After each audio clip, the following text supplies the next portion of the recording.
Thank you so much, Mr. Chair, and fellow committee members for taking the time to consider Senate Bill 157.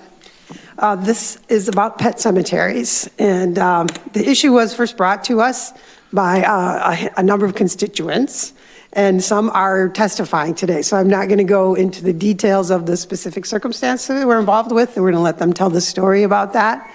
If for some reason the Zoom doesn't work, I'll fill in later if we can't get to them, but I know they're lined up to speak. They were planning to be here in person this morning, but then the time changed and they had to go to work, so they're going to join by Zoom.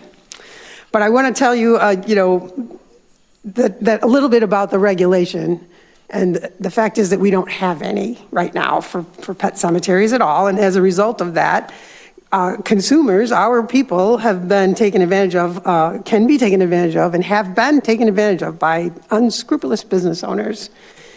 Today, owners of pet cemeteries can entice people in a time of grief.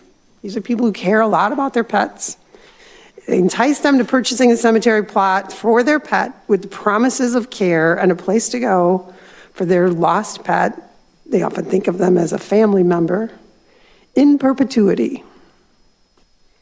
And then later the owner can just decide he doesn't want to be in the pet cemetery business anymore and do something else, or sell the property, or bulldoze it and turn it into houses, or whatever they can do with their property that they own, with little or no notice, to just sell it, abandon the customers and abandon the remains that are left behind.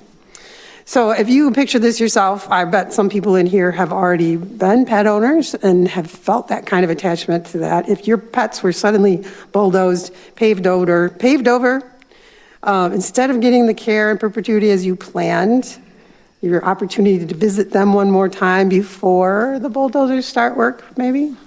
For many people, this would be like having to dig up a family member. That's literally what happens. In this case of our people, they had a few days' notice to go and, if they wanted to dig up the remains of their pet, very last minute. So speaking to this bill directly, this consumer protection bill does set up basic rules and requirements to be followed by the owners and operators of pet cemeteries. It would require the cemetery operators to put a land dedication on the deed, and defines the process to remove that dedication in the event that they do want to change the use. So they will have to follow those legal procedures for a cemetery. It requires the owners to keep accurate and complete records of all burial agreements, care arrangements, and deposits made by pet owners, and requires the establishment of specialized endowed care funds to be used for the care, maintenance, and supervision of the cemetery, as well as to satisfy property taxes, fees for accounting, and annual reports. The bill compels pet cemetery owners to communicate with pet owners regarding the changes to land dedication of their pet's burial plots. And ultimately, this is a consumer protection issue. We Michiganders should be able to trust the agreements that they make with pet cemeteries, like other businesses, and they deserve to be protected from predatory scams. Thank you for your opportunity to listen, and happy to take any questions. Questions for Senator Bayer, noting that we have a few folks testifying on Zoom as well. All right, Senator Lowers. Thank you, Mr. Chairman. Thank you, Senator. Just wondering about the math of how we came to the conclusion that $10,000 will cover it, and I'm sure I won't be around here to worry about it, but someday are we going to come back to the committee and say, oh, we got to raise 10 to 15 or something, just.